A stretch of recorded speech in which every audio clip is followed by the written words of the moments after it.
versículos 1 al 15.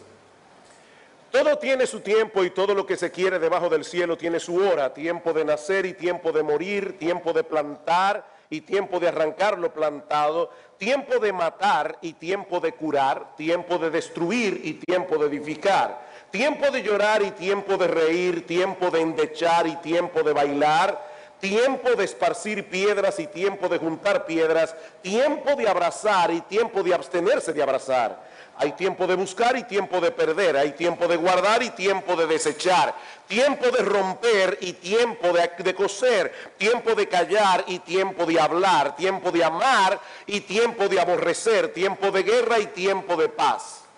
¿Qué provecho tiene el que trabaja de todo aquello en que se afana? Yo he visto el trabajo que Dios ha dado a los hijos de los hombres para que se ocupen en él. Todo lo hizo hermoso en su tiempo y ha puesto eternidad en el corazón de ellos, sin que alcance el hombre a entender la obra que ha hecho Dios desde el principio hasta el fin. Yo he conocido que no hay para ellos cosa mejor que alegrarse y hacer bien en su vida, y también que es don de Dios que todo hombre coma y beba y goce el bien de toda su labor. He entendido que todo lo que Dios hace será perpetuo, sobre aquello no se añadirá ni de ello se disminuirá, y lo hace Dios para que delante de él teman los hombres. Aquello que fue ya es, y lo que ha de ser fue ya, y Dios restaura lo que pasó. En el año 1988, el poeta inglés William Ernest Henley publicó un poema sin título que luego sería conocido como Invicto, y que no es otra cosa que un himno, una oda de exaltación al espíritu de lucha, al espíritu de resistencia del ser humano. El expresidente sudafricano Nelson Mandela llevó consigo una copia de este poema durante los más de 27 años que duró su encarcelamiento, la mayoría de ellos en la prisión de Robben Island, como vimos recientemente en una película que se tituló precisamente de esta manera, Invicto. El poema dice en su última estrofa: no importa cuán estrecha sea la puerta ni cuán cargada de castigos la sentencia, soy el amo de mi destino, soy el capitán de mi alma. En otras palabras, en el carro de mi existencia, yo voy sentado en el asiento del conductor, no en el asiento del pasajero. Yo soy el amo y el capitán de mi vida. Ahora, ¿es realmente así? Mis hermanos y amigos, ¿es verdad que nosotros tenemos el control en nuestras manos? Bueno, Salomón responde esta pregunta en el capítulo 3 del libro de Eclesiastés, que vamos a estudiar en esta mañana. Esta es una de las porciones más conocidas del libro y, por cierto, es una de las porciones más mal interpretadas. Este pasaje consta de dos partes. La primera, los versículos 2 al 8, es un poema que gira en torno a la idea del tiempo. La palabra tiempo se repite 29 veces en los primeros 8 versículos del capítulo 3 y una vez más en el capítulo 11. Y luego Salomón nos da algunas observaciones de lo que él acaba de decir en el poema en los versículos 9 al 15. Ahora bien, ¿es este pasaje una exhortación para nosotros a hacer cada cosa en el momento apropiado, como mucha gente cree que este pasaje enseña? Cada cosa debe ser hecha en su tiempo, en el momento oportuno. Me decía alguien que en el colegio cristiano Logos, este es un versículo que se usa mucho para decir a los niños: niños, hay tiempo para hablar y hay tiempo para callar. Cada cosa tiene su tiempo y nosotros tenemos que tener la sabiduría necesaria para discernir cuándo es el momento para hacer una cosa, cuándo es el momento para hacer la otra. Bueno, ese es un consejo muy sabio, pero la pregunta ¿es de eso que Salomón está hablando aquí? Bueno, si observamos el pasaje con detenimiento, veremos que todas las acciones descritas en el poema, nacer, morir, plantar, cosechar, todas ellas describen acciones humanas, acciones del hombre. Sin embargo, también vemos en el pasaje que a final de cuentas no es el hombre sino Dios el que tiene en sus manos el control. Por ejemplo, en el versículo 10, Dice que es Dios quien asigna a cada cual el trabajo en el que debe ocuparse a lo largo de su vida. En el versículo 11 dice que Dios lo hizo todo hermoso en su tiempo y que por más que el hombre se afane, no podrá entender del todo qué es lo que él ha venido haciendo desde el principio. En el versículo 13 dice que el hecho de que un hombre pueda disfrutar del fruto de su labor, eso es un regalo de Dios, no simplemente el resultado de su propia diligencia o de su propia capacidad. En el versículo 14 dice que todo lo que Dios hace es perpetuo y que Él obra de cierta manera para hacer que los hombres teman delante de Él. Y finalmente en el versículo 15 dice que Dios restaura lo que pasó, o como dice la versión de las Américas, Dios busca lo que ha pasado. De manera, mis hermanos, que este pasaje no es un llamado para que el hombre trate de entender, trate de discernir cuándo es el momento apropiado para hacer las cosas, sino más bien una poderosa declaración de la soberanía de Dios sobre todas las circunstancias de la vida del hombre. No, nosotros no somos el amo de nuestro destino. No, nosotros no somos a final de cuentas el capitán de nuestras almas. Hay un refrán que muchos conocemos: el hombre dispone pero Dios, el hombre propone pero Dios dispone. Uno más del campo dice: una cosa piensa el burro y otro el que lo apareja. No, Dios está en control. Y nosotros podemos resumir la enseñanza de este pasaje en dos encabezados que serán los puntos de mi mensaje en esta mañana. En primer lugar, Salomón nos enseña aquí que la soberanía de Dios lo abarca todo. La soberanía de Dios lo abarca todo, desde lo más grande hasta lo más pequeño, desde lo más trivial hasta lo más trascendental. Versículo 1, todo tiene su tiempo y todo lo que se quiere debajo del cielo tiene su hora. Nuestro Dios no solo creó todos los seres y cosas, sino que también gobierna su creación, de tal manera que todas las cosas ocurren en el momento preciso predeterminado por Él. Pablo dice en Efesios capítulo 1, versículo 11, que nuestro Dios hace todas las cosas, no algunas cosas, no el 50% de las cosas. Dios hace todas las cosas según el designio de su voluntad. Todas las circunstancias de nuestras vidas se encuentran bajo el control providencial de Dios. Es por eso que alguien definió el tiempo, y esta definición me encantó. Dice: el tiempo es un fragmento de la eternidad dado por Dios al hombre como una solemne mayordomía. ¿Qué es el tiempo? Es un fragmento de la eternidad que Dios le da al hombre para que el hombre lo administre. Se nos ha confiado, mis amados hermanos, un fragmento de la eternidad para que la administremos para la gloria de Dios. Pero Él sigue siendo soberano sobre toda su creación, como vemos en el poema que sigue a continuación. En los versículos 4 al 8 encontramos 14 pares de actividades opuestas entre sí, y juntas abarcan las diversas o multiformes experiencias de la vida del hombre sobre la tierra. Versículo 2, hay tiempo de nacer y hay tiempo de morir. Toda la vida humana está comprendida entre el nacimiento y la muerte, y tanto una cosa como la otra están en las manos de Dios.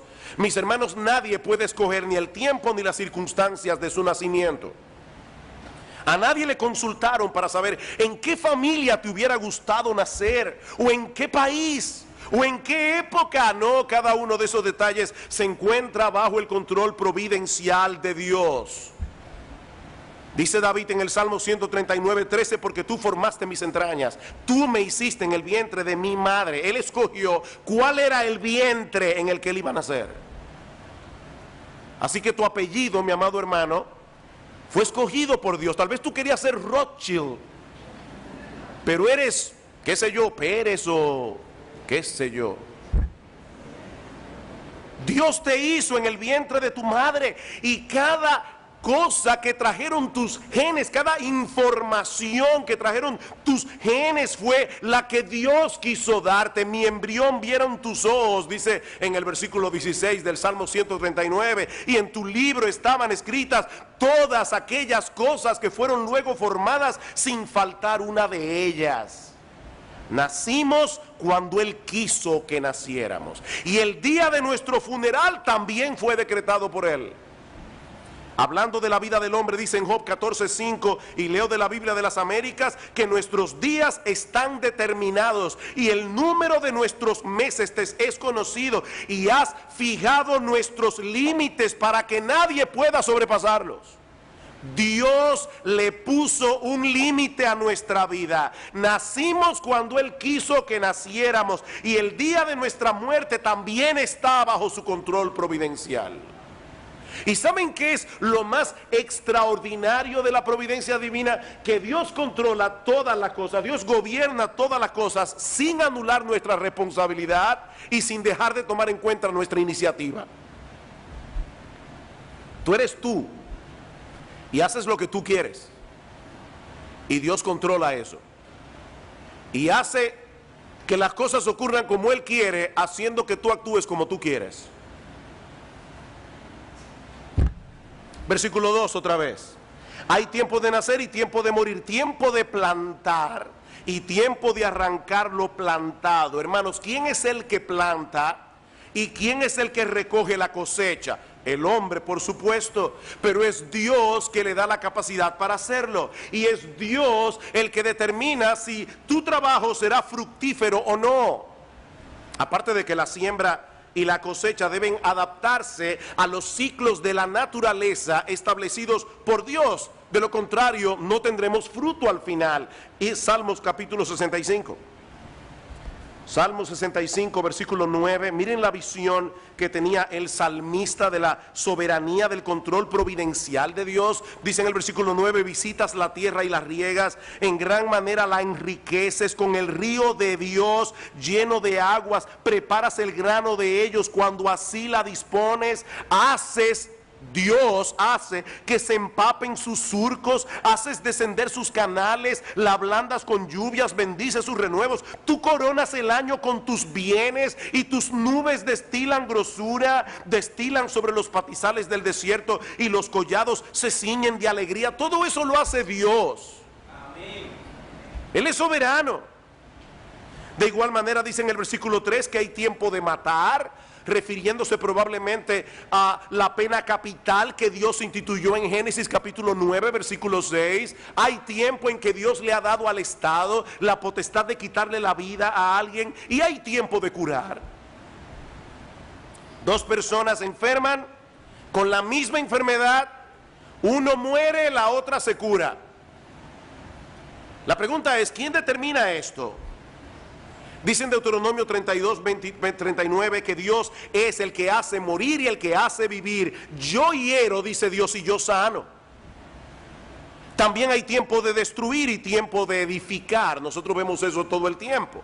Algunas cosas son edificadas, otras son destruidas, y ninguna de ellas escapa al control soberano de Dios. Él destruyó la torre de Babel, y Él le dio a Salomón la capacidad de construir el templo.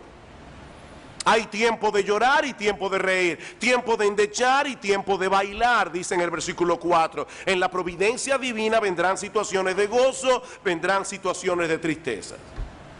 Muchas veces te tocará reír y disfrutar de las cosas disfrutables de este mundo, mi amado hermano, amigo que estás aquí. Otras veces te tocará llorar y lamentar, y tanto una cosa como la otra se encuentran bajo el control soberano de Dios.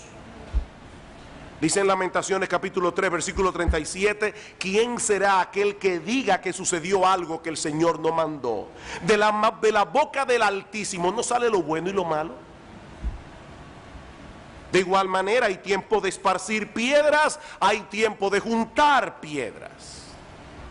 La tierra de Palestina es una tierra muy pedregosa. De hecho hay una leyenda que dice que Dios le dio a un ángel un saco lleno de piedras para que la esparciera por el mundo entero, pero el ángel tropezó y la mayoría de las piedras cayeron en Palestina, llena de piedras.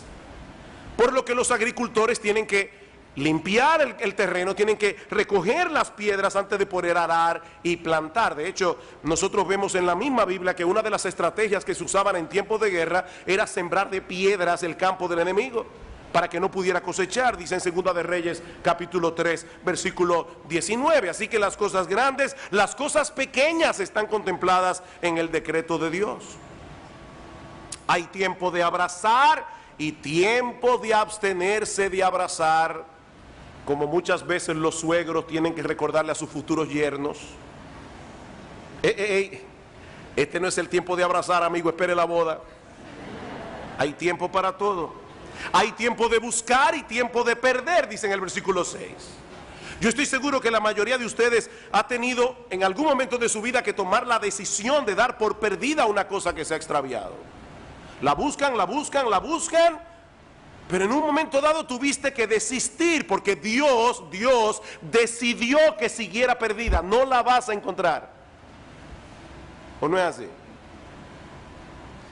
Y muy relacionado con esto dice al final del versículo 6 que hay tiempo de guardar y hay tiempo de desechar. Y alguien decía que este versículo nos da autoridad bíblica para vender todo lo que ya no se usa en casa, o para regalarlo a otro que lo necesite. No podemos retenerlo todo el tiempo.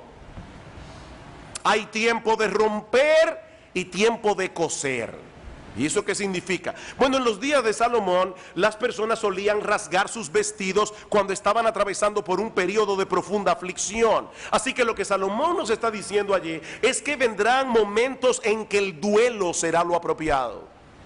Hay momentos de rasgar las vestiduras. Hay momentos en que lo apropiado es el duelo. Y vendrá otros momentos en que tendremos que seguir adelante con nuestras vidas. Hay tiempo para rasgar los vestidos, hay tiempo para remendarlos. Hay tiempo de callar y tiempo de hablar.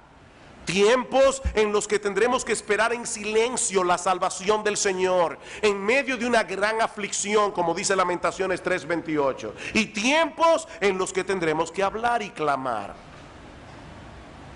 Hay tiempos de amar y tiempo de aborrecer. Hay tiempo de guerra y tiempo de paz. Ven, hermanos, que este no es una exhortación para que nosotros sepamos cuándo es el momento apropiado para hacer las cosas. Bueno, ahora es el momento de odiar. No, eso no es lo que el pasaje nos está enseñando. Lo que Salomón está reconociendo aquí es que las relaciones humanas también están contempladas en el control soberano de Dios.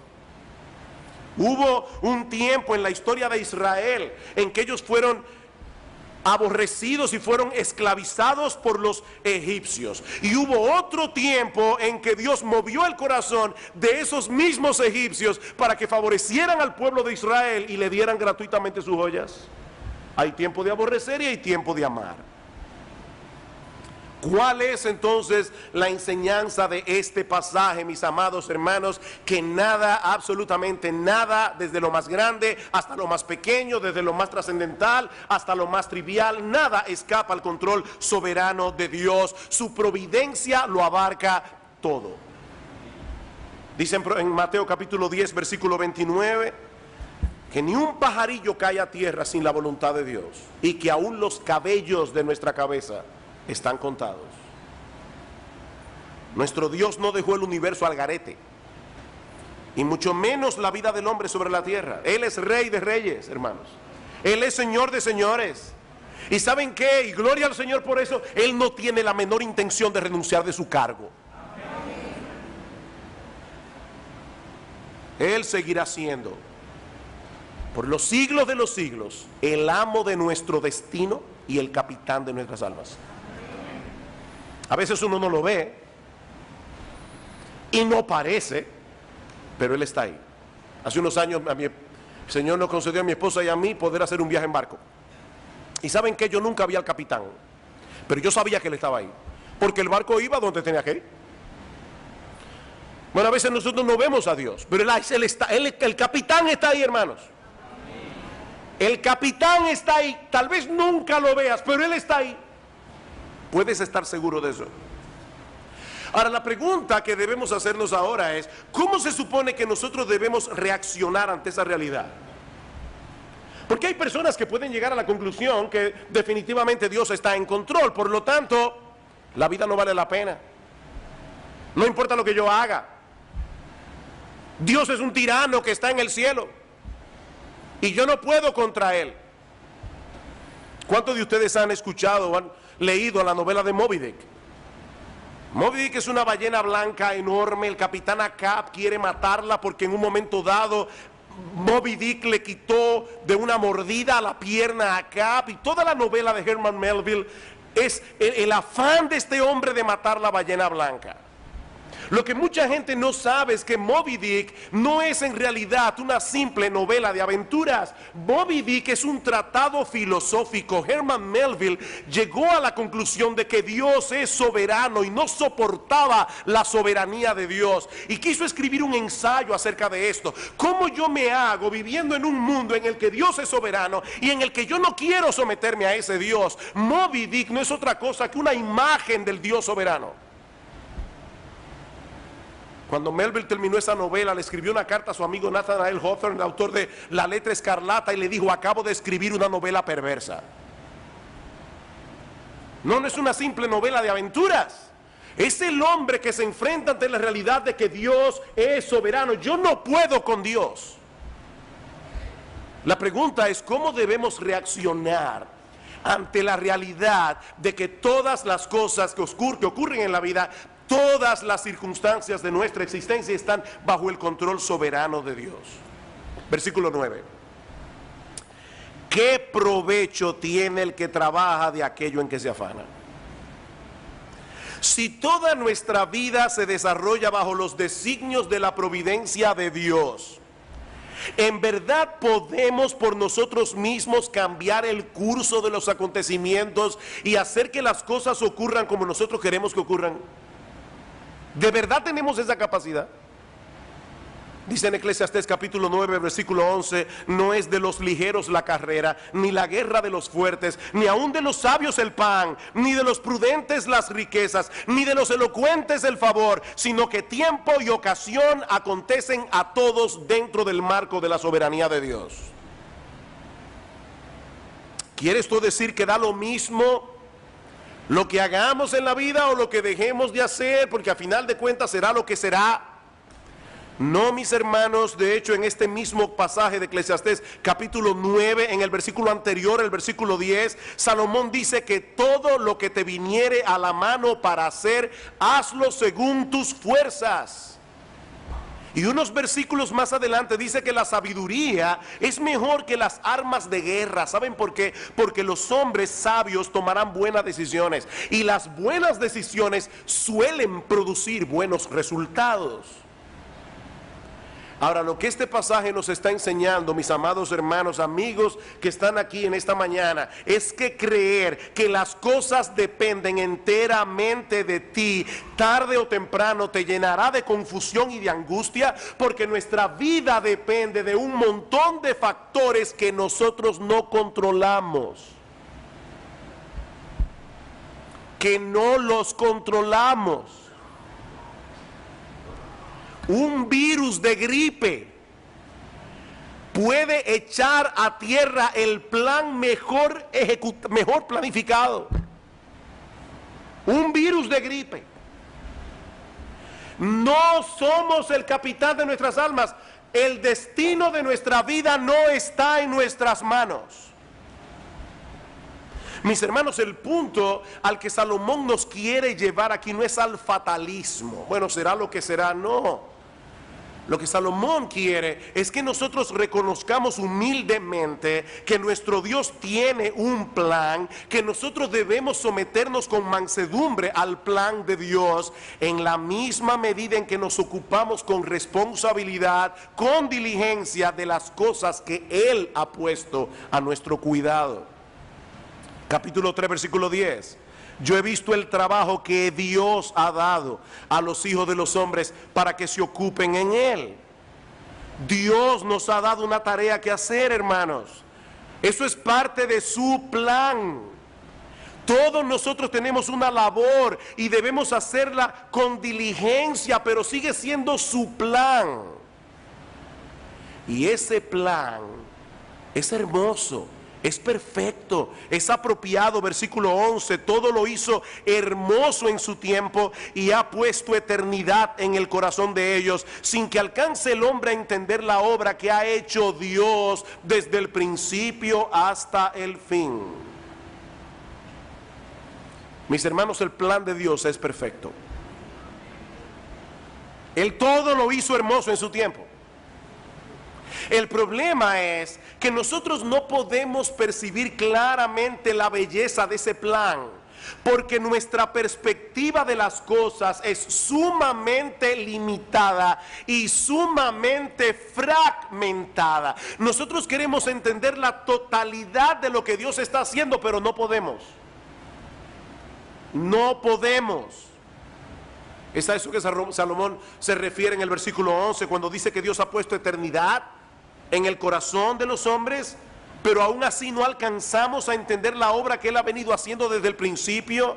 Como bien ha dicho alguien, nosotros nos parecemos a los miopes que avanzan a tientas a través de un lienzo, de un cuadro de vastas proporciones, en nuestro afán por llegar a captar hasta los más mínimos detalles de su diseño. Nosotros distinguimos lo suficiente como para poder reconocer en parte la cualidad de su textura, pero el diseño total del cuadro escapa a nuestra percepción. Nunca podemos distanciarnos lo necesario como para poder contemplar el cuadro como Dios lo ve.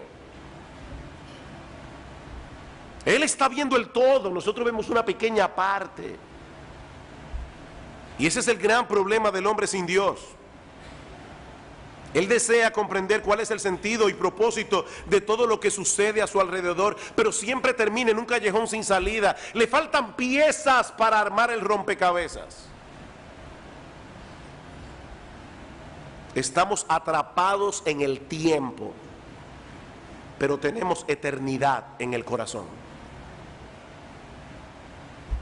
Y esa es la razón por la que ninguna cosa de este mundo puede proveernos satisfacción permanente. Yo sé que esta frase se ha dicho mucho, pero porque se diga mucho no deja de ser verdad. Mi amigo, tú y yo tenemos en el corazón un hueco del tamaño de Dios. Tú puedes tratar de llenarlo con sabiduría, con títulos académicos, con placeres, con diversiones, con riquezas, con posesiones, fama, popularidad. Ese hueco es del tamaño de Dios. Nada lo va a llenar excepto Dios. A mí me encanta cómo lo dice C.S. Lewis en su libro Mero Cristianismo. Escuchen esto: si encuentro en mí mismo un deseo que nada de este mundo puede satisfacer, la explicación más probable es que fui hecho para otro mundo. Sigue diciendo Lewis: si ninguno de mis placeres terrenales lo satisface, eso no demuestra que el universo sea un fraude. Probablemente los placeres terrenales nunca estuvieron destinados a satisfacer esos deseos, sino a excitarlos, a sugerir lo auténtico. Y en otro lugar, en otro libro, Lewis describe este anhelo, y esto sí que es precioso. Lewis describe este anhelo en el corazón del hombre como el olor de una flor que nunca hemos encontrado, el eco de una melodía que nunca hemos escuchado, las noticias de un país que no hemos visitado todavía. Mi amigo, Dios ha puesto eternidad en tu corazón. Eternidad. Te cuesta creer que algún día estarás en un ataúd. Te cuesta creer que esta vida sea todo lo que hay. ¿Sabes por qué? Porque esta vida no es todo lo que hay. Algún día entenderemos plenamente lo que no podemos entender ahora. Pero mientras tanto, Salomón nos da 3 consejos aquí. 3 consejos. En primer lugar, nosotros debemos hacer todo el bien que el Señor nos conceda hacer a lo largo de nuestra vida. Versículo 12, yo he conocido que no hay para ellos cosa mejor que alegrarse y hacer bien en su vida. O alegrarse en hacer bien. Mis hermanos queridos, todo evangélico sabe que la Biblia enseña que la salvación no es por obras, la salvación es únicamente por medio de la fe. Pero ¿saben qué? La Biblia también enseña claramente que nosotros fuimos salvados por Dios para buenas obras que Dios ha preparado de antemano para que anduviésemos en ellas. Y en Tito capítulo 2 versículo 14 dice que Cristo se dio a sí mismo para redimir de toda iniquidad un pueblo y purificarlo, un pueblo propio celoso de buenas obras. Descansar en la soberanía de Dios no debe llevarnos a la pasividad. Todo lo contrario, porque Dios lo hizo todo hermoso en su tiempo. Cada creyente debe gozarse en ser parte de ese plan, haciendo con diligencia la labor que le corresponde en el tiempo que Dios le ha provisto. Mi hermano, piensa en esto por un momento. Dios todo lo hizo hermoso en su tiempo. Él quiso que tú nacieras en esta época. Él te puso en la tierra en este momento para que tú hagas algo. Tú eres parte de su plan. Eso no debe llevarte a cruzarte de brazos, eso debe llevarte a querer hacer lo que Dios quiere que tú hagas. Dice en Daniel capítulo 11 versículo 32 que el pueblo que conoce a su Dios se esforzará y actuará. No, no es un pueblo pasivo. Se esforzará y actuará. Por otra parte, dice Salomón, debemos gozarnos en disfrutar las cosas disfrutables de esta vida mientras podamos disfrutarlas. Versículo 13, y también que es don de Dios que todo hombre coma y beba y goce el bien de toda su labor. Eso ya lo vimos en el mensaje anterior. La capacidad de disfrutar las cosas legítimas que este mundo ofrece es un regalo de Dios. Es un regalo de Dios. A veces voy en el carro y voy oyendo una buena música. Mucha gente sabe que yo soy un fanático de Johann Sebastian Bach. Hermanos, muchas veces me he visto a mí mismo llorando, escuchando a Bach, simplemente alabando a Dios y dándole gloria a Dios por haberle dado a ese hombre la capacidad de componer música tan hermosa y haberme dado la capacidad de poder oírla. Es un don de Dios, es un regalo de Dios. En vez de hacer un ídolo de esas cosas, que es lo que mucha gente hace, debemos alabar a Dios, debemos darle gracias a Dios por permitirnos disfrutarlas dentro de los parámetros establecidos por Él. ¿Recuerdan la historia de las dos muchachas que recibían cartas de los novios? Hay dos muchachas, la internet todavía no existe, no hay correo electrónico. Sus novios están en el extranjero, cada 15 días llega el cartero con una carta del novio. ¿Recuerdan? Una de ellas siempre está ansiosa de que llegue el día 15 para recibir carta del novio. La otra también está ansiosa porque se enamoró del cartero. Ese es el problema de muchas personas, están enamoradas del cartero. Hermanos, las cosas que Dios nos permite disfrutar en este mundo son cartas de amor enviadas por Dios para que nosotros las recibamos con las manos llenas y demos gracias a Dios y alabemos a Dios por esas cosas. No para que hagamos un ídolo de ellas, no para que nos enamoremos del cartero. Y finalmente Salomón nos aconseja en este pasaje que dejemos a Dios ser Dios. Deja a Dios ser Dios. ¿Cómo? Dice alguien, aceptando reverentemente su soberanía sobre el tiempo y la eternidad. Versículo 14, he entendido que todo lo que Dios hace será perpetuo. Sobre aquello no se añadirá ni de ello se disminuirá. Y lo hace Dios para que delante de Él teman los hombres. Aquello que fue ya es, y lo que ha de ser fue ya, y Dios restaura lo que pasó. Este texto es clave para entender esta porción del libro de Eclesiastés y todo el libro. Lo que Salomón está diciendo aquí es que todo lo que Dios hace será perpetuo, en el sentido de que nadie puede alterar lo que Él ha decretado. Nadie puede alterar los decretos de Dios. Nada ni nadie puede frustrar sus planes. Dice Nabucodonosor en Daniel capítulo 4 versículo 35, todos los habitantes de la tierra son considerados como nada, y Él hace según su voluntad en el ejército del cielo y en los habitantes de la tierra, y no hay quien detenga su mano y le diga ¿qué haces? No hay ese que detenga la mano de Dios. Y Dios ha decretado que mientras dure la existencia del hombre sobre la tierra, tendrá que pasar por las mismas experiencias que el resto de los mortales ha tenido que pasar a través de la historia. Esa es la enseñanza del versículo 15. Permítanme leerles ese texto desde la Nueva Versión Internacional. Dice: lo que ahora existe ya existía, y lo que ha de existir existe ya. Dios hace que la historia se repita. Así lo traduce la Nueva Versión Internacional. Dios hace que la historia se repita. Por eso decíamos en un mensaje anterior esa cita de Malcolm Muggeridge que decía: las nuevas noticias no son más que las viejas noticias pasándole a nuevas personas. ¿O no es así? Debemos entonces cruzarnos de brazos y sentarnos a esperar que las cosas sucedan. Por supuesto que no.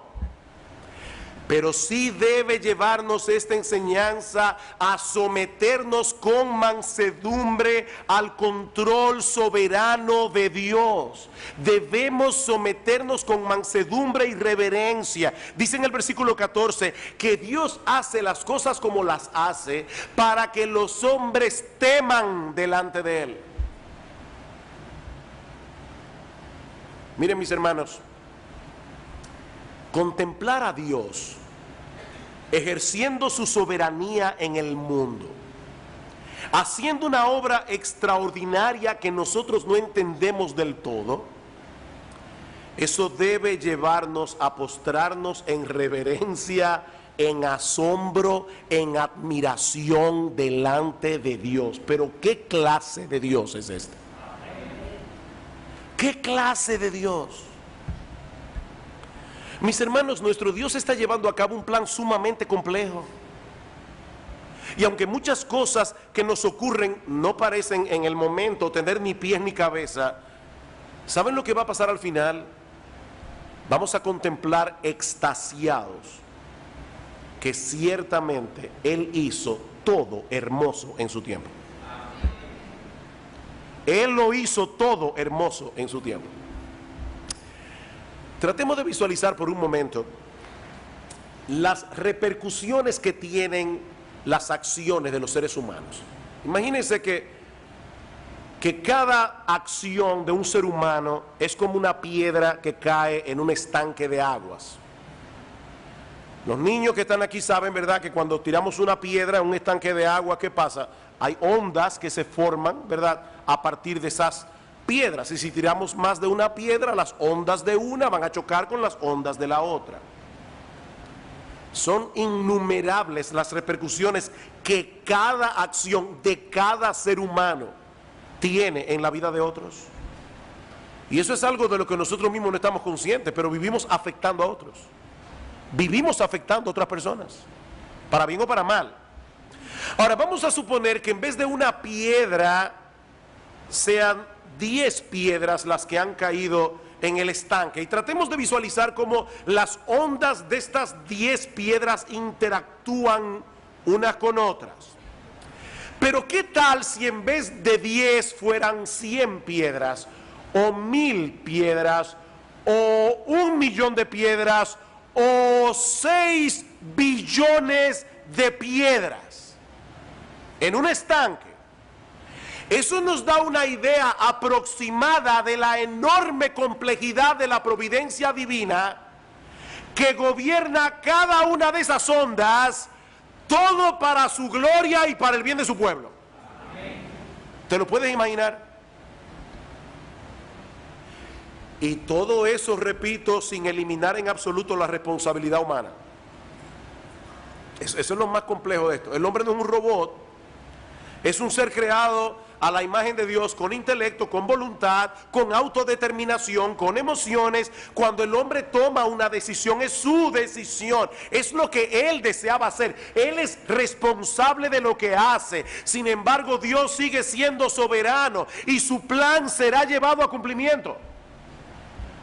Hermanos, cuando los hermanos de José vendieron a José, lo hicieron porque lo odiaban, lo hicieron por envidia. Ellos hicieron lo que quisieron. ¿Saben lo que hizo Dios? Dios dejó que los hermanos de José obraran conforme a la impiedad de su corazón. Dios dejó que la envidia de ellos siguiera su curso, porque la envidia de los hermanos de José iba a llevar a cabo el plan de Dios.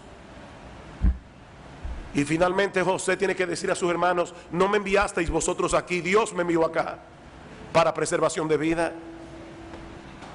¿Qué clase de Dios es nuestro Dios, hermanos?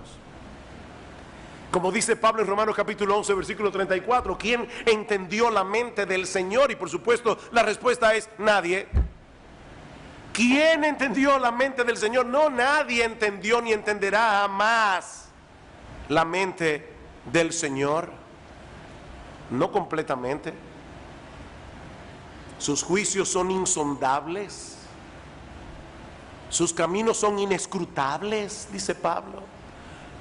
O como dice el profeta Isaías, su entendimiento no hay quien lo alcance. Isaías 40, 28. Su entendimiento no hay quien lo alcance. Hace un momento decíamos que el hombre es como un miope contemplando un pequeño pedazo de un enorme tapiz. Déjeme complicárselo un poquito más.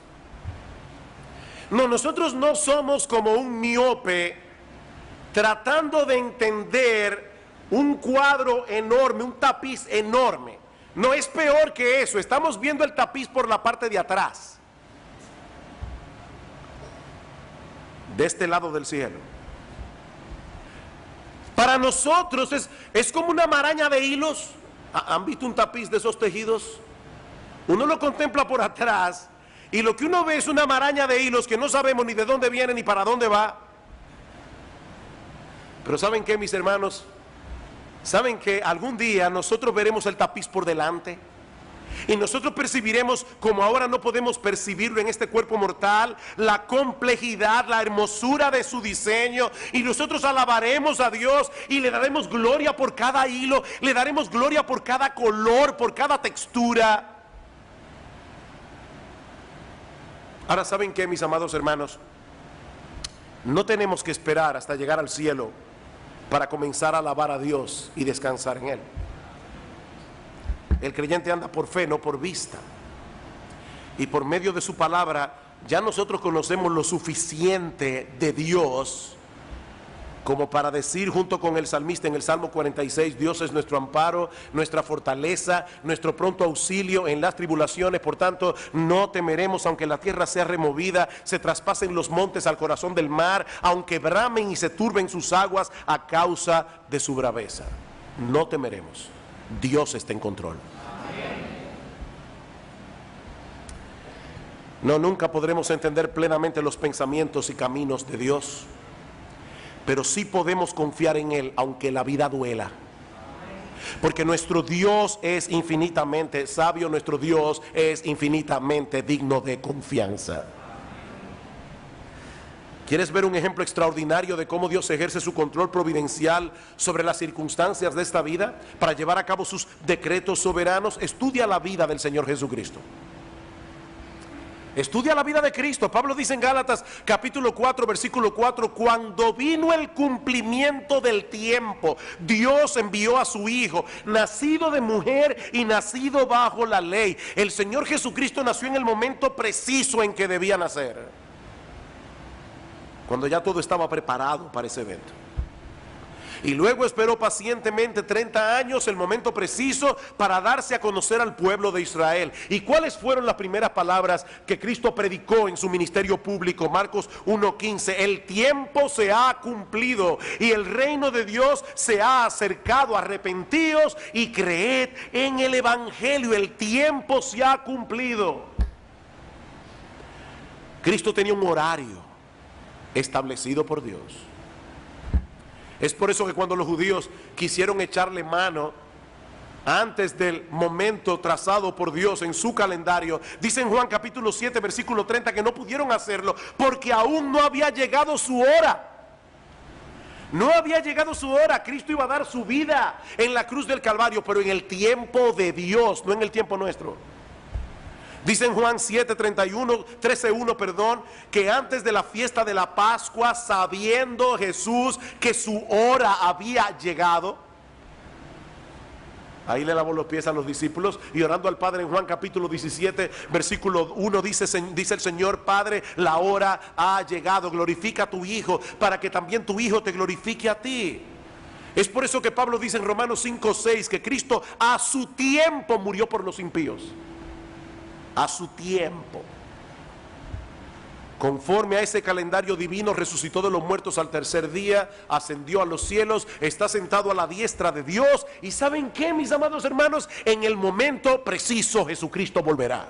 Amén. Volverá. Primera Timoteo capítulo 6 versículo 13. Me encanta este pasaje. Primera Timoteo capítulo 6 versículo 13. Timoteo, te mando delante de Dios que da vida a todas las cosas, y de Jesucristo que dio testimonio de la buena profesión delante de Poncio Pilato, que guardes el mandamiento sin mácula ni reprensión hasta la aparición de nuestro Señor Jesucristo, la cual a su tiempo mostrará el bienaventurado y solo soberano Rey de reyes y Señor de señores. Jesucristo volverá y volverá a su tiempo. Amén. Queridos hermanos, nosotros podemos confiar en el Señor y podemos dejar en sus manos las circunstancias de nuestra vida, porque Él sabe lo que Él está haciendo. Él sabe, y Él sabe cuándo es el momento apropiado para llevar a cabo cada cosa. A veces nos da la impresión de que Dios está tardando demasiado. ¿Qué es lo que pasa? No, mis hermanos, nuestro Dios nunca llega tarde. Nuestro Dios nunca llega tarde. Él lo hace todo hermoso en su tiempo. En su tiempo. Dice el salmista en el Salmo 34:1: bendeciré a Jehová en todo tiempo. ¿Por qué? Porque sabemos que Él está en control. Sabemos que no importa la situación por la que estemos atravesando, Dios sabe lo que Él está haciendo. Podemos bendecir a Jehová en todo tiempo. Mas yo en ti confío, dice David en el Salmo 31, en tu mano están mis tiempos. Wow, en tu mano están mis tiempos. Aún el tiempo de endechar, aún el tiempo de llorar, aún el tiempo del duelo, aún el tiempo de rasgar los vestidos. En tu mano están mis tiempos. Y ahora yo te pregunto, mi amado hermano, mi amada hermana, ¿tú confías en el Señor? ¿Tú confías en que el Señor está en control y que algún día todas las cosas incluidas en su plan soberano redundarán para su gloria y para el bien de tu alma? Aún aquellas que ahora mismo te parecen que no tienen ni pie ni cabeza. ¿Puedes tú esperar pacientemente la salvación del Señor?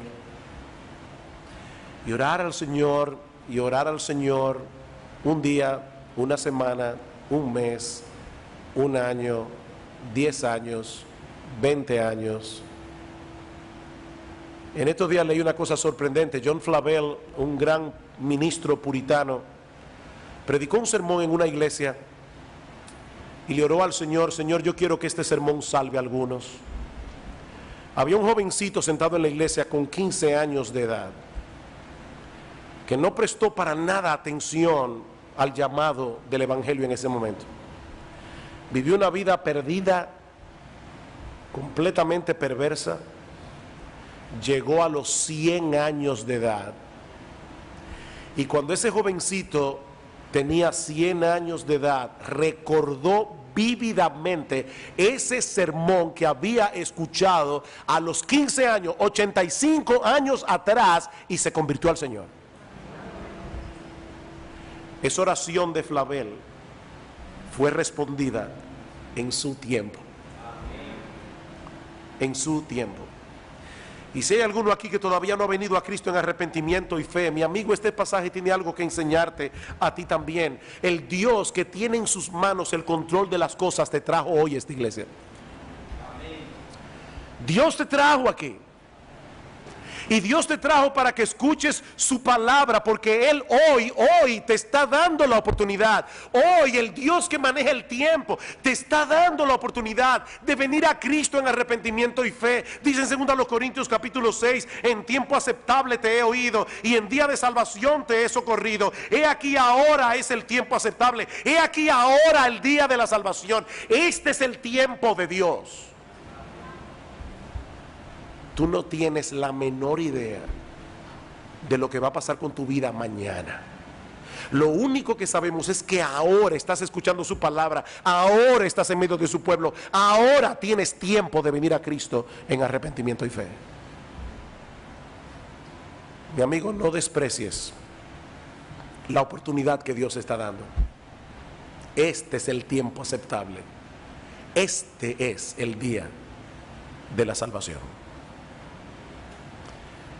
Yo les propongo, hermanos, no pensaba cantar ningún himno al final de este culto, pero yo creo que podemos cantar otra vez Sean a ti, oh Dios. Cuando lo estaba escuchando allí durante el culto, me di cuenta que era perfectamente apropiado para meditar en lo que hemos oído hoy.